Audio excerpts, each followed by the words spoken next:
की आवश्यकता थी, भगवान वस्त्र के रूप में आए।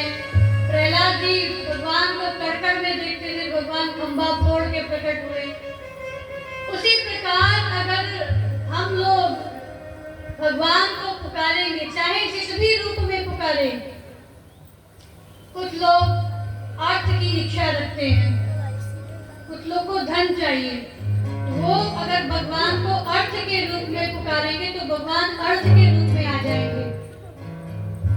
भगवान को अगर बड़े से महल के रूप में पुकारेंगे तो भगवान उसी रूप में आ जाएंगे। यानी हम जिस रूप में भगवान को पुकारेंगे, जिस भी रूप में पुकारेंगे, उसी रूप में भगवान आते हैं और हमारा कल्याण करते हैं।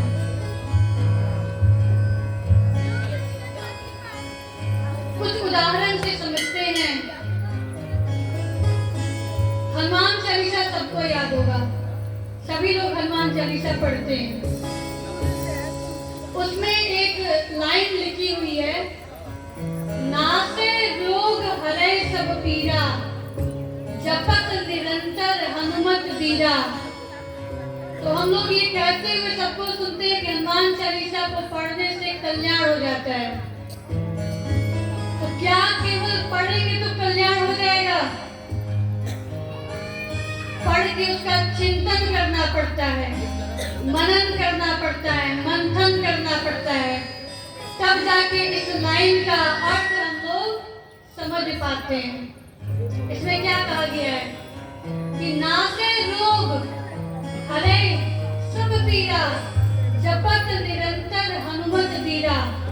इसका अर्थ कुछ लोग कहते हैं कि जो लोग हनुमत बीरा को निरंतर जपेंगे उसका रोग नष्ट हो जाएगा। ऐसा नहीं है।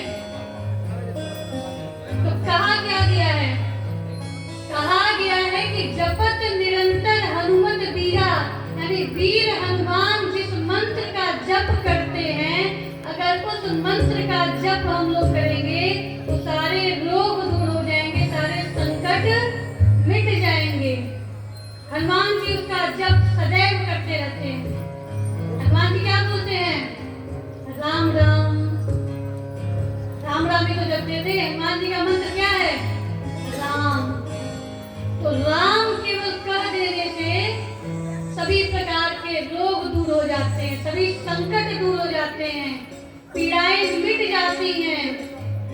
और ऐसा प्रैक्टिकल करके देखा जा चुका है। कोई बहुत संकट में हो, उसे कष्ट हो रहा हो, दर्द हो रहा हो, उससे कहीं एक बार नाम बोलो। वैसे उसको अगर पता होगा तो फिर उसका प्रभाव नहीं दिखाई देगा। एक बार ऐसे ही किसी के सिर में दर्द हो रहा था, मैंने कागज पर राम लिखा, कहा कि इसे पढ़ लो, और उसने पढ़ा। थोड़ी देर में कहा कि मेरा रोग दूर हो गया, मेरा सिर दर्द दूर हो गया।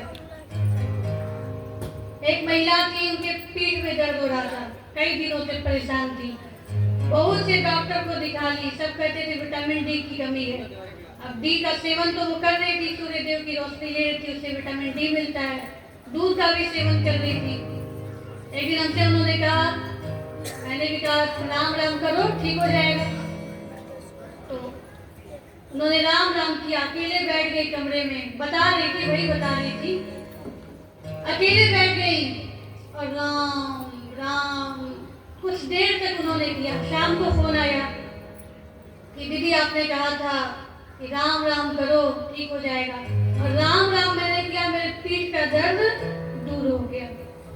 ऐसा लोग बताते हैं। तो केवल राम कहने से सभी रोग दूर हो जाते हैं, सारे संकट मिट जाते हैं। और उसी मंत्र का जप वीर हनुमान सदैव किया करते हैं।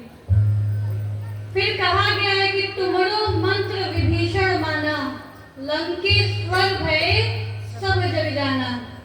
यानी हनुमान जी के मंत्र को जब विभीषण जी ने मान लिया, तुम्हारो मंत्र विभीषण माना, तो क्या हुआ? लंकेश्वर भय सब जग जाना। सभी जग, पूरा जग जानता है कि लंकापति कौन था? रावण था। विभीषण जी को लंका मिलने वाली नहीं थी, क्योंकि रावण किसी से पराजित नहीं होता था, बड़ा बलवान था, उसके पास 10 सिर थे। भगवान राम ने भी एक बार सिर काटा, फिर दूसरी बार उगाया। ऐसा करके 10 सिर था उसके पास, कोई उसको मार नहीं सकता था। लेकिन विभीषण जी को वो राज्य मिलना था क्योंकि उन्होंने भगवान के मंत्र का जप किया था। इसलिए जब तुम्हारो मंत्र विभीषण माना तो लंकेश्वर भय सब जग जाना, पूरा जग जान गया और सब लोग भगवान राम की जय जयकार करने लगे। बोलिए जय श्री राम, जय